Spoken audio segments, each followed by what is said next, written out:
और in last हमने कुछ डिफरेंसेस देखे थे, जोन प्लेट कैसे डिफरेंट होती है किसी कन्वेक्स लेंस से। और वहाँ पे मैंने आपको एक बात कही थी कि भाई जो रिलेशन होती है जिसको हम लेंस फॉर्मूला भी कहते हैं, जो कि distance of image and distance of object के बीच में एक रिलेशन होता है, किसके साथ, फोकल लेंथ के साथ। तो जोन प्लेट, जैसे हमने कहा, जोन प्लेट कन्वेक्स लेंस की तरह से बिहेव करती है, और जोन प्लेट के केस में भी हम एक रिलेशन डिराइव कर सकते हैं फोकल लेंथ की distance of object and distance of image के बीच में। तो in today's topic we are going to derive that relation between focal length and distance of image and distance of object। उसके लिए हम कोई पॉइंट सोर्स लेंगे और उससे एक स्फेरिकल वेव फ्रंट हम इंसिडेंट करवाएंगे हमारे अपर्चर पे, और वहां जहां भी अपर्चर है वहां पे हमने क्या प्लेस कर रखा है, एक जोन प्लेट हमने वहां पे प्लेस कर रखी है। तो let us see how we can derive relation between distance of object and distance of image with focal length। और इसी टॉपिक को ही आपका एक्शन ऑफ जोन प्लेट भी कहते हैं for a spherical wave front. तो उसके लिए हम क्या लेंगे, आपका एक स्फेरिकल वेव फ्रंट इंसिडेंट करवाएंगे हम। तो यहाँ पे एस क्या है, हमारा कोई सोर्स है, मोनोक्रोमेटिक लाइट का सोर्स, जो कि जहां हमारा अपर्चर है उस अपर्चर से ए डिस्टेंस के ऊपर कोई मोनोक्रोमेटिक लाइट का सोर्स हमने प्लेस कर रखा है, दैट इज एस। ठीक, एस से स्फेरिकल वेव फ्रंट हमारा इंसिडेंट करेगा जब हम पॉइंट सोर्स लेते हैं। तो किसी पॉइंट ऑफ टाइम पे, जैसे ये डॉटेड लाइन यहाँ पे दिखा रखी है, तो ये किसको रिप्रेजेंट कर रही है, आपके पॉइंट, उसको वेव फ्रंट को रिप्रेजेंट कर रही है। तो कोई स्फेरिकल वेव फ्रंट इंसिडेंट कर रहा है जोन प्लेट पे, और उस जोन प्लेट का अपर सेक्शन हमने यहाँ पे कंसीडर कर लिया है। ये जो ओ एक्स है, ये क्या है, आपकी जोन प्लेट का अपर हाफ पोर्शन है जोन प्लेट का। नीचे वाला जो पोर्शन होता है वो बिल्कुल इसके एग्जैक्टली सिमिलर होता है, तो इसलिए हम ऊपर का पोर्शन लेके ही जो भी हमारी डिराइव करनी है हमने रिलेशन, वो हमें इसी की हेल्प से मिल जाएगी। तो अब यहाँ पे देखिए, ये जो लाइन्स यहाँ पे आपको दिखाई दे रही है, इसका मतलब क्या है कि ये वाला पोर्शन ब्लॉक कर रखा है। जोन प्लेट में हम अल्टरनेट जोन्स को ब्लॉक कर देते हैं, तो यहाँ पे हमने फर्स्ट जोन को ब्लॉक कर रखा है। फर्स्ट में डॉटेड लाइन आपको दिखाई दे रही है, लाइंस यहाँ पे, और उसके बाद थर्ड को, तो मतलब ऑड नंबर ऑफ जोन्स हमने ब्लॉक कर रखी हैं।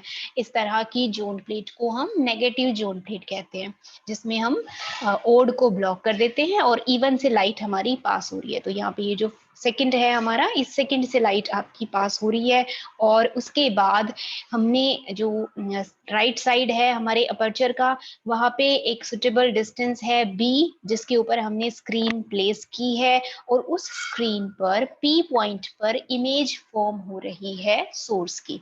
तो एस सोर्स की इमेज स्क्रीन पे जहां फॉर्म हो रही है, उसका जो डिस्टेंस है अपर्चर से, उसको हमने क्या लिया है, बी से हमने रिप्रेजेंट किया है।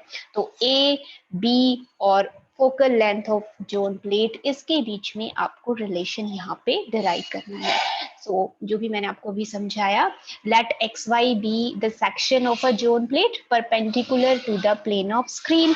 प्लेन ऑफ स्क्रीन के परपेंडिकुलर डायरेक्शन में हमने क्या मान लिया है, ये एक सेक्शन कंसीडर कर लिया है हमने एक्स वाई का, और उस एक्स वाई में से ओ एक्स आपका अपर सेक्शन है उस जोन प्लेट का। ठीक है, S is a point source of monochromatic light giving out spherical waves of wavelength lambda placed at a distance a from John plate।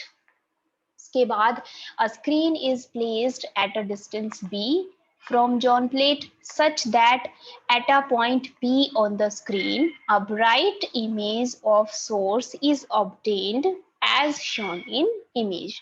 ठीक है, तो ये हमारा सोर्स है, ये इमेज है, इनके हमने डिस्टेंसेस मान लिए आपके। एक ए है हमारा सोर्स का डिस्टेंस और इमेज का सोर्स है बी। उसके बाद में ये जो दोनों पॉइंट्स हैं एस और P, these points are said to be conjugate points, conjugate with respect to each other.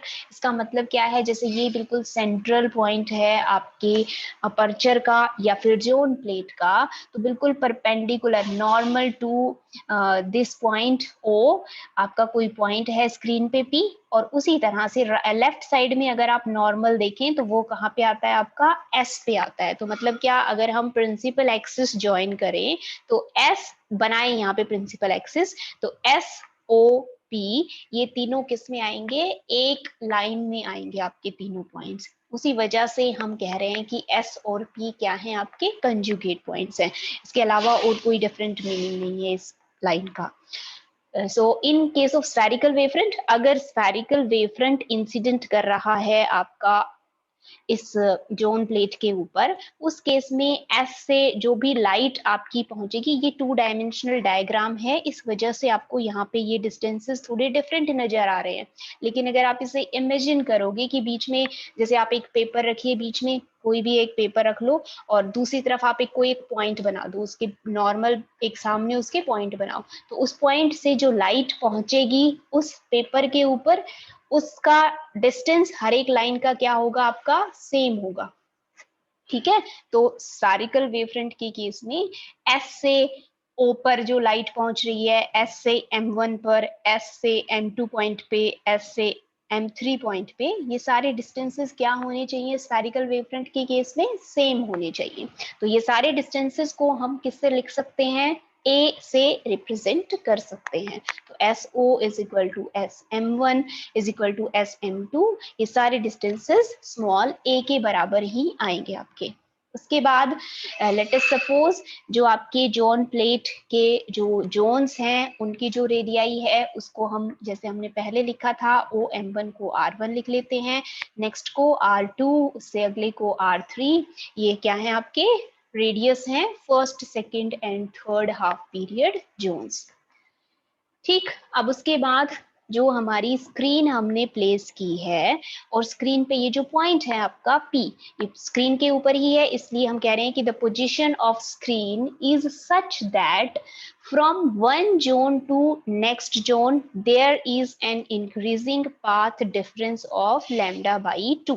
ये जो मैंने यहाँ पे मार्क कर रखा है आपका, कि मैं एक जोन से अगर नेक्स्ट जोन में जाती हूँ तो लैम्डा बाई 2 का पाथ डिफरेंस मैं ऑब्जर्व करती हूँ। जो आप शुरुआत से ये चीज पढ़ते आ रहे हो, तो आई थिंक ये चीज अब आपको समझ में आ गई होगी कि स्क्रीन की पोजीशन इस तरह से है कि मैं इस पी के विद रिस्पेक्ट टू एक जोन से अगर दूसरी जोन में मूव करती हूँ, तो आपका डिस्टेंस कितना इंक्रीज होगा, पाथ लेंथ कितनी इंक्रीज हो जाएगी, लैम्डा बाई 2 फैक्टर से इंक्रीज हो जाएगी। ठीक है, अब जो भी चीजें हमने कंसीडर की हैं वन बाय वन, ये सभी हमको समझ में आ गई। अब हम आपकी मैथमेटिकल कैलकुलेशन करेंगे। तो जो हमारा डायग्राम है, इस डायग्राम से जो चीजें आपको मैथमेटिकली बिल्कुल क्लियरली दिखाई दे रही हैं, हम उन्हीं की हेल्प से आपकी रिलेशन निकालेंगे। तो from diagram we can write S O plus O P is equal to A plus B, लिख सकते हैं इस तरह से हम। इसके बाद जो नेक्स्ट डिस्टेंस है एस M1 और M1P, तो S M one plus M one P ये किसके बराबर हो जाएगा, ये तो ए है, और एम वन पी किसके बराबर है, बी प्लस लैम्डा बाई 2 के बराबर है। तो A plus B plus lambda by 2, इसको हमने ए से मार्क कर लिया, इसको हम यूज करेंगे। और सिमिलरली जो भी आपके आगे के डिस्टेंसेस हैं आप सारे लिख सकते हैं इसी तरह से, S M two plus M two P will be A plus B plus lambda होना चाहिए, तो 2 लैम्डा बाई 2 लिख दिया है इसको, क्योंकि 2 टाइम्स लैम्डा बाई 2 हो जाएगा आपका जब आप सेकेंड जोन से के ऊपर हो गए। ठीक है, तो b प्लस लैम्डा या फिर b प्लस 2 लैम्डा बाई 2, तो इस तरह से हम सारे डिस्टेंसेस लिख सकते हैं। अब उसके बाद ये जो आपकी सबसे स्मॉलेस्ट यहाँ पे आपको ट्राइंगल शेप दिखाई दे रही है ना, तो एस एम वन ओ और एम वन पी ओ, इन दोनों राइट एंगल ट्राइंगल्स को हम यूज करेंगे। तो जो हमारी लेफ्ट साइड की ट्राइंगल है, triangle S M one O, from this triangle S M one O की वैल्यू हम लिख सकते हैं रेडियस और ए डिस्टेंस की फॉर्म में। तो पाइथागोरस थ्योरम अप्लाई करके S M one can be return as S O का square plus O M one का square raise to power 1/2 and that will be equal to A square plus R one square raise to power 1/2। ठीक है, similarly जो right side की triangle है ओ M one P, इससे हम किसकी value लिख सकते हैं, एम वन पी की वैल्यू लिख सकते हैं। तो M one P can be return as O P का स्क्वायर, ये जो यहाँ पे है आपका ओ पी का स्क्वायर, ये मुझसे मिस्टेक हो गई, यहाँ पे पी एम वन आएगा, ये पी एम वन का स्क्वायर रेज टू पावर 1/2। तो इसकी वैल्यू फिर पुट कर दोगे, दिस इज बी, और ये क्या हो जाएगा आपके पास आर वन स्क्वायर हो जाएगा। तो ये दो नहीं, ये ठीक है भाई, नहीं गलत नहीं है, ठीक है, हम एम वन पी की वैल्यू तो कैलकुलेट कर रहे हैं, तो ओ एम वन और ओ पी ही आएगा वहां पे, sorry.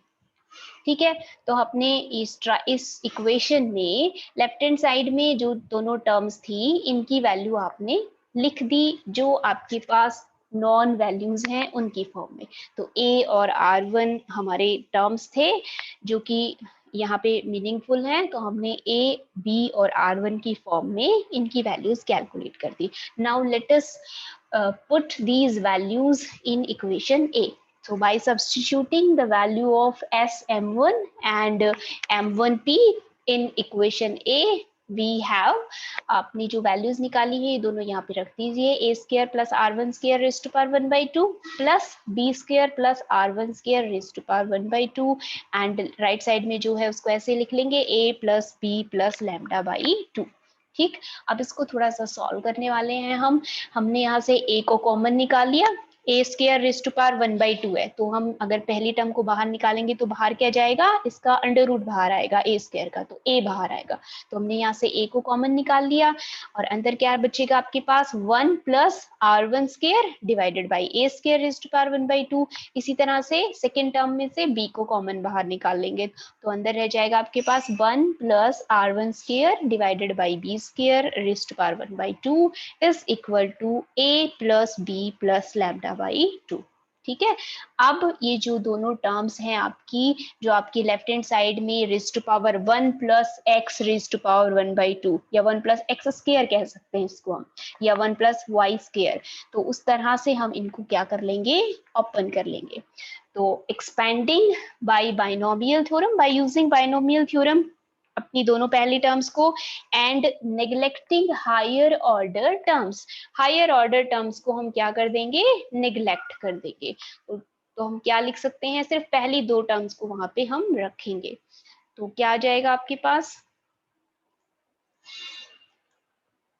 a into 1 plus 1/2 into जो यहाँ पे टर्म थी आपके पास वो आती है यहाँ पे, तो R one square divided by A square, आगे की सारी टर्म्स हमने नेग्लेक्ट कर दी, plus b into 1 plus 1/2 into Y square लिखते हैं यहाँ पे, तो वो आपका लिखा हुआ है r one square divided by B square is equal to a plus B plus lambda by 2।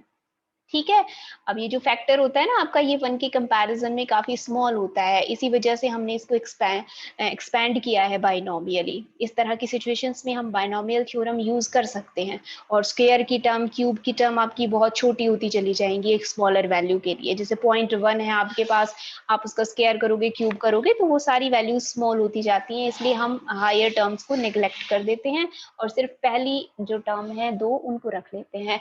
अंदर मल्टीप्लाई कर देंगे ए और बी की, तो ये मल्टीप्लाई करने के बाद स्क्वायर नहीं रहेगा यहाँ पे, ये ए हो जाएगा और ये बी हो जाएगा। ये मैं आपको करेक्ट करके इसकी पीडीएफ सेंड कर दूंगी, सॉरी। ठीक है, अब इसके अंदर से आप a और b को कैंसिल कर दोगे लेफ्ट हैंड साइड और राइट हैंड साइड में, और आपके पास क्या बचेगा, r1 square divided by 2a, और यहाँ से r1 square divided by 2b। ठीक है, तो r1 square divided by 2 common आ रहा है, उसको कॉमन निकाल लिया और ब्रैकेट में लिख दिया 1/a plus 1/b, b is equal to lambda by 2। अब लैम्डा बाई 2 और इधर से 2 है, इन 2 को आपस में कैंसिल कर देंगे और यहाँ से हमारे पास एक रिलेशन आएगी, r1 square into 1/a plus 1/b, b is equal to lambda. ठीक है, r1 क्या था, radius of first half period element या फर्स्ट जोन भी कह सकते हो आप। तो अगर आप ये कहें कि Rn है आपकी रेडियस ऑफ nth जोन, ये सेम रिलेशन उस केस में आप किस तरह से लिख सकते हो, यहाँ पे क्या आता है, वहां पे n इंटू लैम्डा बाई 2, तो राइट हैंड साइड में n से मल्टीप्लाई कर देंगे और 1 की जगह पे किससे रिप्लेस कर देंगे, Rn रेडियस से रिप्लेस कर देंगे। तो same equation can be written as Rn square into 1 by a plus 1 by b is equal to n into lambda.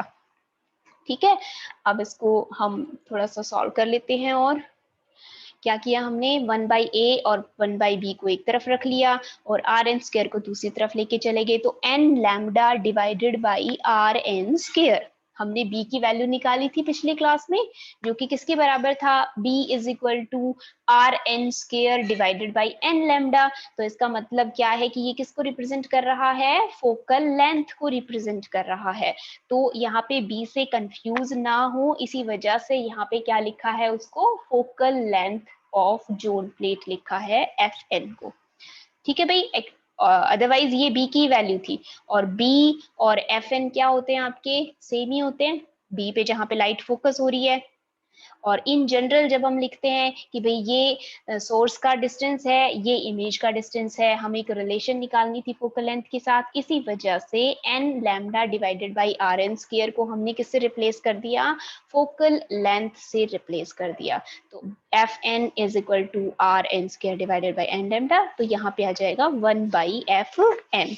अब ये जो रिलेशन आपने निकाली है, ये रिलेशन बिल्कुल लेंस इक्वेशन के जैसी है आपकी। एक होता है लेंस फॉर्मूला और एक होती है आपकी लेंस इक्वेशन। तो लेंस इक्वेशन क्या होती है आपकी, 1 by v plus 1 by u is equal to 1 by f. तो दिस इक्वेशन जो अभी हमने निकाली है, this is similar to a lens equation where a and b are distances of object and image, और एफ क्या है वहां पे, फोकल लेंथ है। ठीक है भाई, तो ये चीज आपको क्लियर हो गई। तो ये बिल्कुल उसी तरह की हमने रिलेशन यहाँ पे डिराइव कर दी जोन प्लेट के केस में, जैसी रिलेशन आपकी क्या होती है, अब यहाँ पे जैसे मैंने लिखा है ना फोकल लेंथ, यहाँ पे आपका एफ एन जो है फोकल लेंथ है, ये आएगा यहाँ पे। तो इसके बाद में हमने जो अभी ये रिलेशन निकाली है आपकी, इस रिलेशन से हम क्या लिख सकते हैं कि जो हमारी जोन प्लेट है ये कन्वर्जिंग लेंस की तरह से बिहेव कर रही है, और आर एन स्क्वायर को हम दो तरह से लिख सकते हैं। जो आपने पिछली क्लास में लिखा था हम उस तरह से भी लिख सकते हैं, और इस तरह भी लिख सकते हैं, इस रिलेशन से भी हम ये वैल्यू कैलकुलेट कर सकते हैं। तो इसको एलसीएम लेके आप सॉल्व कर देंगे और जो एन लैम्डा है उसको दूसरी तरफ लेके चले जाएंगे, और आर एन स्क्वायर को आप एक तरफ रख लोगे, तो ये रिलेशन आपके पास आएगी a b divided by a plus b into n lambda, जिसमें एन की जो वैल्यू है वो आपकी पुट की जा सकती है 1 2 3 etcetera, so that we can get relation जो आपके रेडियस हैं first second third half period elements के, वो हम इसकी वैल्यूज पुट करके कैलकुलेट कर सकते हैं। तो आप ए और बी की हेल्प से भी कैलकुलेट कर सकते हो radius of first second third half period zones, और जैसे आपने पीछे निकाला था आप उस तरह से भी निकाल सकते हैं radius of half period elements. ठीक है, ये बिल्कुल वही बिल्कुल सेम है आपकी, इसमें ए और बी कांस्टेंट है, लैम्डा भी कांस्टेंट है, और आप कहते हो कि जो रेडियस है वो डायरेक्टली प्रोपोर्शनल होती है square root of natural number. तो ये वही रिलेशन है आपकी, जस्ट आपका डिस्टेंस ऑफ ऑब्जेक्ट और डिस्टेंस ऑफ इमेज की फॉर्म में ये रिलेशन यहाँ पे लिखी हुई है। ठीक है, तो यहाँ पे हमने रिलेशन तो आपकी डिराइव कर ली, लेकिन इसके बाद में जो आपने जनरल एक वैल्यू लिखनी है, जनरलाइज करके फोकल लेंथ का जो फॉर्मूला है ना उसे लिखना है। तो उसको हम यहाँ पे किस तरह से लिखेंगे, जो हमारी जोन प्लेट होती है इसके केस में आपके मल्टीपल फोकस एग्जिस्ट करते हैं। कल हमने ये चीज पढ़ी थी कि in case of a zone plate there are number of foci between points O and P. O और पी जो आपको यहाँ पे दिख रहे हैं, ये जोन प्लेट और स्क्रीन के बीच का जो डिस्टेंस है, इसके बीच में एक फोकस होने की बजाय मल्टीपल फोकस एग्जिस्ट करते हैं जोन प्लेट के केस में। Each focus corresponds to a position of p. P का मतलब स्क्रीन की पोजीशन। तो each focus corresponds to the position of P with reference to which an odd number of half period elements are constructed on each zone। ठीक है भाई, ये मैं repeat नहीं कर रही हूँ, ये आपको समझ आ जाना चाहिए क्या लिखा है हमने। जो भी आपका यहाँ पे मैक्सिमम इंटेंसिटी का पॉइंट बीच में हमने ऑब्जर्व किया था, उसके with respect to odd number of half period elements आपके एग्जिस्ट कर रहे थे, जो कि रिस्पॉन्सिबल थे इंटेंसिटी के लिए उस पॉइंट पे। So as the screen is moved towards the zone plate, screen को जब हम जोन प्लेट की तरफ मूव करते हैं, area of corresponding half period elements decreases and more half period elements are accommodated in each zone। ये मैंने बहुत अच्छे से समझा दिया था आपको। P के विद रिस्पेक्ट टू अगर एक मुझे दिखाई दे रहा था, P डैश के विद रिस्पेक्ट टू 2 दिख रहे थे, P डबल डैश के विद रिस्पेक्ट टू 3 मुझे दिखाई दे रहे थे, तो उसी चीज को यहाँ पे वर्ड्स में लिखा हुआ है कि जब हम इसकी तरफ मूव करते हैं, स्क्रीन को जब हम जोन प्लेट की तरफ मूव करवाते हैं, तो जो भी हाफ पीरियड एलिमेंट्स हम ड्रॉ करते हैं उस पर्टिकुलर पॉइंट के विद रिस्पेक्ट टू, एरिया क्या होता जाता है हाफ पीरियड एलिमेंट का, डिक्रीज होता जाता है, और number of half period elements increase होते जाते हैं। ठीक है, तो इन जनरल जो अभी हमने कहा कि आपके odd number of half period elements जब भी होते हैं, तो वो पॉइंट आपका फोकस की तरह से बिहेव करता है। तो इन जनरल हम इसको एक तरह से लिख सकते हैं कि if PM be the position of image when 2m minus 1 half period elements are present on each zone। ठीक है, तो जो हमने सबसे छोटा एग्जांपल लिया था, उसमें यहाँ पे आपके जो P डबल डैश था, वहां पे कितने थे, 3 हाफ पीरियड एलिमेंट्स यहाँ पे प्रेजेंट थे। तो यहाँ पे 2 मैं कह रही हूँ, P डबल डैश का मतलब क्या है, 2 कह रही हूँ मैं वहां पे M को। तो यहाँ पे जब आप 2 पुट करोगे तो आपके पास क्या वैल्यू बचेगी, 4 माइनस 1 3। तो उसी को यहाँ पे जनरलाइज करके लिखा हुआ है, 3 हाफ पीरियड एलिमेंट्स थे P डबल डैश के विद रिस्पेक्ट टू। तो PM be the position of image when 2m minus 1 half period elements are present on each zone। Then FM will be the focal length of zone, and that will be given by this relation। FM can be written as Rn square divided by 2m minus 1 into n lambda। जब हमने F2 की value निकाली थी, तो यहाँ पे 3 into n lambda आया था। तो अभी मैंने समझा दिया आपको कि ये 3 कैसे है। यहाँ पे m की आप वेरियस वैल्यूज पुट करके आप कैलकुलेट करके देख सकते हो। तो जो आप फर्स्ट निकालोगे वो तो आपका आएगा जो P पॉइंट है, और उसके बाद में जब 2 पुट करोगे तो यहाँ पे किसकी वैल्यू आ जाएगी, आपकी P डबल डैश वाली वैल्यू आएगी। तो यहीं से आपकी निकाल के भी दिखाई हुई है। Possible focal length of a zone plate are given by 1 जब पुट करेंगे तो आपके पास जो सबसे लार्जेस्ट जो फोकल लेंथ होती है वो आती है F2। जब M को 2 पुट करेंगे तो हमारे पास Rn square divided by 3n lambda आएगा, that is F1 divided by 3, first का 1/3। उसके बाद जब इसे 3 पुट करोगे तो यहाँ पे 5n लैम्डा आएगा। इसके with respect to 5 half period elements है, नेक्स्ट के with respect to 7 half period elements है उसी एरिया के अंदर। और ये सारे के सारे कैसे बिहेव करते हैं, आपके फोकल लेंथ की तरह से बिहेव करते हैं। लेकिन ये जो एक चीज है, हमने कहा ना कि फोकल लेंथ की तरह बिहेव करें, मल्टीपल फोकस एग्जिस्ट करते हैं, but intensity of image decreases as the focal length decreases. Intensity सबसे ज्यादा कहाँ पे ऑब्जर्व होती है, P पॉइंट पे ऑब्जर्व होती है। और जो आपका फाइनल पोजीशन है जिसपे आपको बिल्कुल ब्राइट इमेज दिखाई दे रही है, उसकी सबसे ज्यादा इंटेंसिटी आएगी। और जैसे जैसे आप स्क्रीन की तरफ जाओगे, बेशक इमेज दोबारा दिखेगी लेकिन उसकी इंटेंसिटी थोड़ी थोड़ी डिक्रीज होती चली जाएगी।